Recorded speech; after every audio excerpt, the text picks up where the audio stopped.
บายดีพี่น้องสบายดีซีที่ฮักแข่งสุขุทุกคนพ่อกับเคยลาคือเก่าพี่น้องก็ไปไหนร้านเช้าถูกไปแบบไปพี่น้องนั่นก็หอดเลย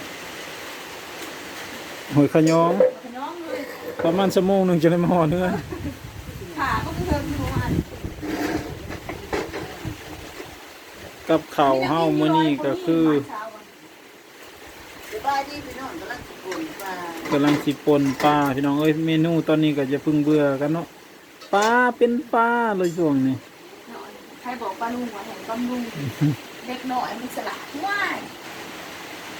กินปลาอยู่8คาบซ้อน ปนกับปนอันตัวเดียวนะ ต้มปลาแล้วก็ต้มหน่อไม้ลวกผักพี่น้องตัวเดียวก็พอแล้วยังกินบ่หมดบ่ได้กินเพิ่นหมดเนาะ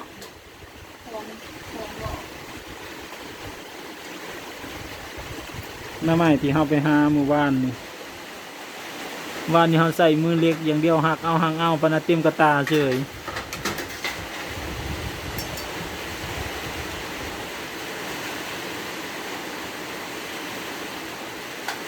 ฝนตกพี่น้องตอนนี้อากาศโอ้ยเย็น งัวหน่อยกับน้ำเลย มีฝนมีลมงูน้อยมันบ่ เข่าหน้าแม่มันน่ะเลย มันบ่ค่อยหนาวคืองูใหญ่เด้อ เช้าหนึ่งโน่ก็ เดี๋ยวเรียกมันกับเข่าได้ หน้าเหมือนมันหมดหนาไม่ได้ มันลมแน่นี่ถือว่าหนาวเติบ ก็ได้เล่มนะคือก็ได้เล่มรู้ของตลาด หรือทางภาคหวยนะมันมีอยู่เด้อแต่ว่ามื้อนี้ตี้จักหวยน้ำหน่อยน้ำลายเนาะฝนตกหมดฝนตกดูลวกผักกาดขาวพี่น้องแล้วก็ผักกะหล่ำคือบ่ปาดอีกผักกาดลวกผักกาดขาวกับผักกะหล่ำพี่น้องกินกระโปนปลา เรื่องคล้ายๆกับปูน มอดซี่ มันไปใส่ มันมดจะหนาวแห้งกว่าสั่ง จะออกไป ไป ทาง ทำ นู้ เอา น ในก่อนน้ำใส่ออกไปหาว่าอันนี้ให้แม่ด้วย เดียวนี่ได้ เฮ้ยสายข่าวรายงาน มากินข้าวออกไปยังหน้าบ้านปิดประตูเข้ามา โอ้ยออกไปในไหนลูกเจ้าที่ออกไปพอดีเปียก มีห้องลูกห้องมันฮิปไว้ขอประตูดี ลูกนี้กินข้าว ๆเอาให้ลูกก่อน ประดามเลือดสั่งแล้วก็ลูกก้า ลูกก้าใส่ จุดหน้าแล้ว ลูกก้าให้ไป ลูกก้าด้านในด้านหน้าแต่ว่าคนตรงนี้พอพื้นพ้นตรงลิ้นนี่โอ้ยเป็นมากินข้าวเนาะ แม่ลง มาเปลี่ยนเครื่องแล้วเครื่องแห้งมันไม่อยากลงไหนมันหนาวน อกจากบ่เปลี่ยน นอกจากบ่เปลี่ยน เปลี่ยนเลยนะเสร็จจบ บ่ ยกก็จำเป็นแล้วคันเปลี่ยนแหละมันบ่อยากเปลี่ยนคืน เอาบ่เปลี่ยนมันก็ยังอุ่นอยู่เนาะ ยังใครก็เฮาเปลี่ยนบ่ไปใส่อันเปียกแล้วโอ้ย เอาเปลี่ยนนี่โอ้ยมันบ่อยากลงลูกก้าแล้วเกี่ยวเขา ลูกก้าแล้วเลย ห้องนึงไปลูกก้าลูกก้าใส่ขอประตูกับประตูนี้กินข้าวแล้ว กินข้าวมาสิ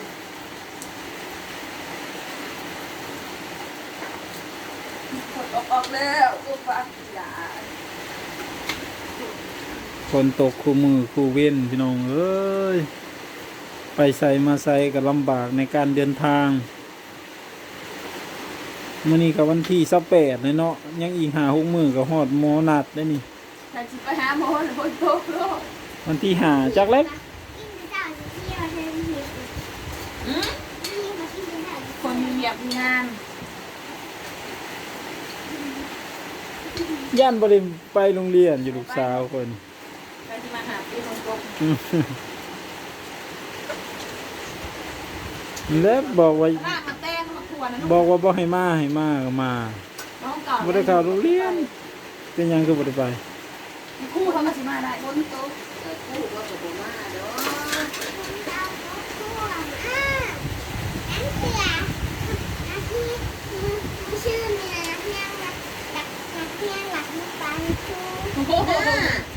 นักเรียนคือเก่งแท้ ปลาด่างกับแต้งมา รักเมื่อปลา แม่ใหญ่คู่อีก ใหญ่คู่ไว้ไหนแม่คู่ แม่นบ่ ลูกละกระด้างมันแต้ง โอ้ลูกสาวด่างหมักแตงให้อีก ใส่กระซ้ำนะใส่กระซ้ำใส่กระ พี่ ซ้ำ พี่ก็ซ้ำสีเขียวนี่สีฟ้านี่ เมื่อเคยแล้วนักเรียนกันเลย เก่งเด้อพูดนะเทเอามาโลดเอามาโลด เอาไว้ลูก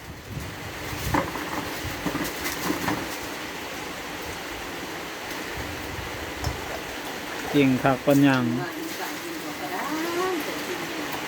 ว ด่างทำไม คนเดียวนะว่าจะ หน้าแล้วก็เสิร์ฟนะใส่ลูกโป่ง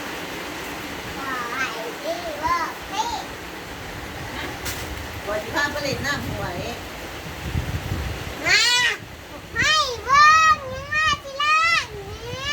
สิ่งที่เราเบิ่งเราสาวเลยขึ้นมาแต่บ้าน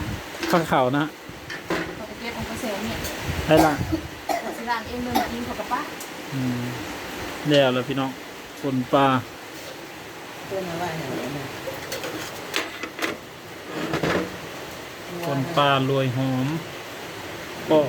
แล้วก็ อ้าวหมกแดงก็แหลมหน่อยนะเอาไปจาก ต้มหน่อไม้เนาะ ข้างนอกขยะกับป้าขวดหัวนอนเขาแดงปนให้มันนุ่ม แตงผ้าเข่าเขาเป็นเลยพี่น้องเลย โอ้ เก่งอะลี ไม่หยิบหัวเอาถั่วน้อยลูก พอแล้วผักนะมันสุกเลย นี่มันมีหวานเลย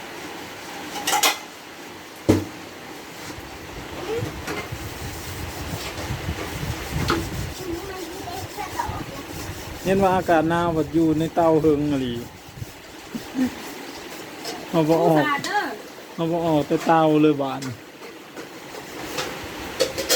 ชอยมากกับเฮงมาพลกันเนาะหมดมือแล้วกันแน่นี่นะมันลิ้น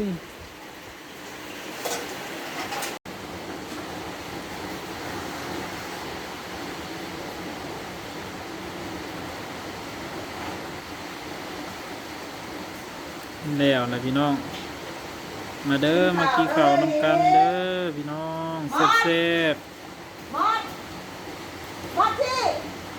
พี่เขา เห็ดกินของแบบไม่ไปไหน ๆมาเด้อพี่น้องเรียบร้อยมาแล้ว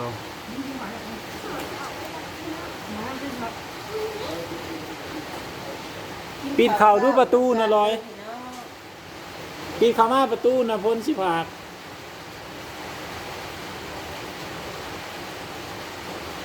มีประตูของมัน อันก็เห็นก็จะทำหาเดินพี่น้องไอ้คนตรงลิง ยังอยู่บรรทมบ่ ยังบ่ทันมีชวนออกจากกระหุ่ม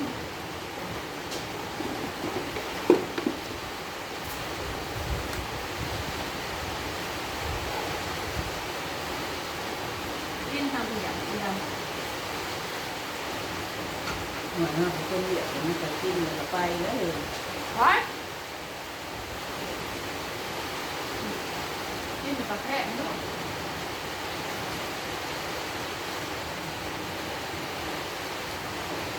ก็มีใครอยากเนาะนะกิน2 คนซะ มีใครอยาก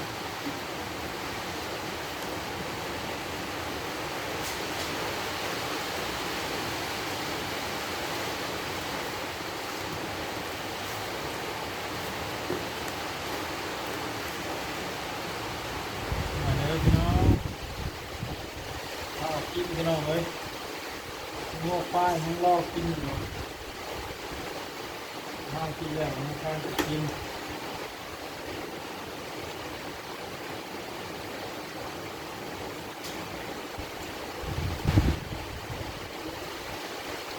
น้อยลูกน้อย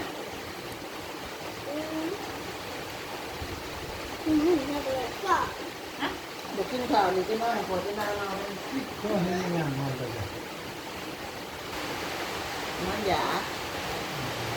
จับเดี๋ยวกัดพักใจจับมาตัวใส่กับพักใจ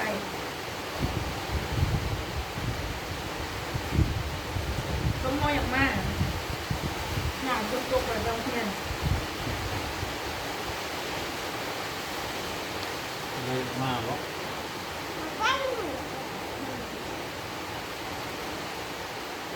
ยังมานอนหนอนโอ้ยจังจะแม่ถึงจะหัวควันมันขึ้นไฟดับ ไปรับพี่น้องอุ้ยกำลังเสือกไปพอ ไฟดับเพราะว่าฮุบออกมา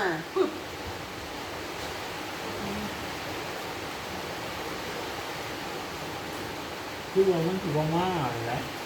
เจ๊นะคือว่า เหมือนปีกบางจริง ป่าก็มันสิแจ๊ เขาดิ้นตัวหนึงเนาะ สองเดี๋ยวกินเบอร์ มันดิ้นเป็นโต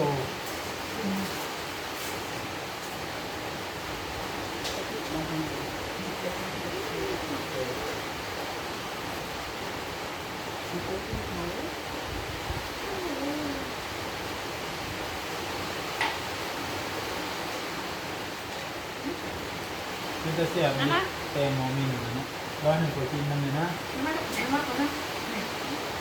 แกงกันให้กินเลยนะ อันนี้กินเนี่ยเอาแก้วโล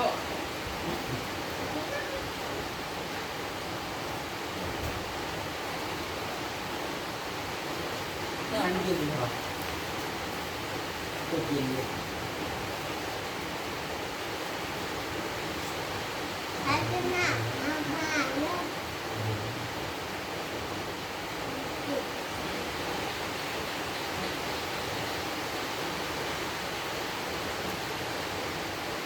ถ้าอยู่กับเขาพี่น้องเหมือนข่าวได้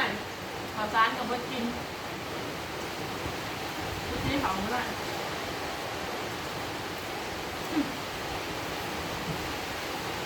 เป็นจริงเขากับพักอะไร ที่ได้นอกเลยพัฒนาที่ไหน กินไปหาเยอะ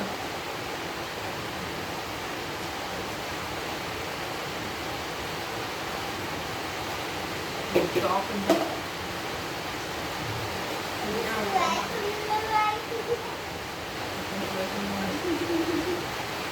เขาจะคือหมูกินต้นประกอบอื่นมาจุ่มอาหาร คนตัวตัวและนอนกินช่วย ผมไม่ช่วยยอดได้ดิ มันยังมันยังสวยงาม นี่ก็มา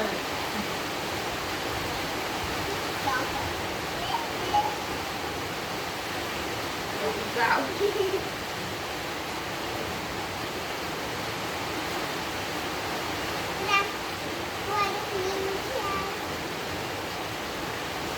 ปในยามเขาจะชิ้นตัวเขา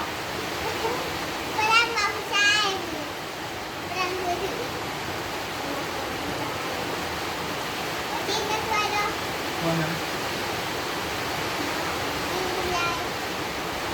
ตัวนี้หมดแล้ว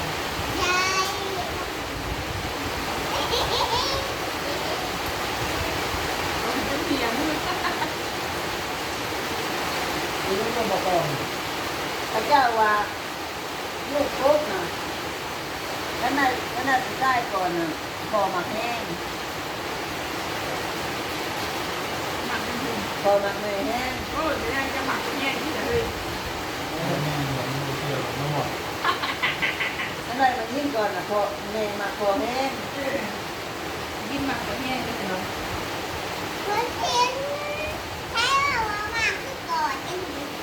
เอ้า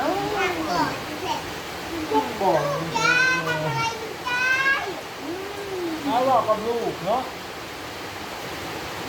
โดยลงมินิขาย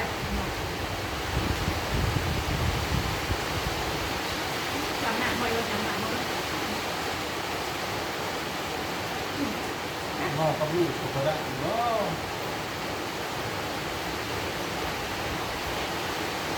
ตัวเขาว่าพ่อเรากับน้องเขาว่าเอาแป้งมาทาตัว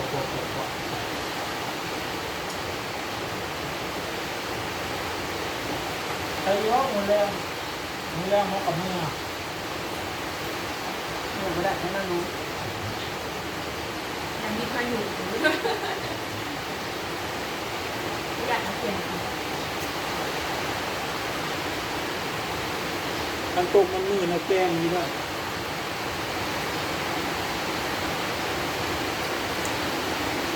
ล่าแหละพี่น้องขอบใจสุกูทุกคนที่เข้ามาเบิ่ง รอกันใหม่คลิปหน้ากับเวลาสบายดี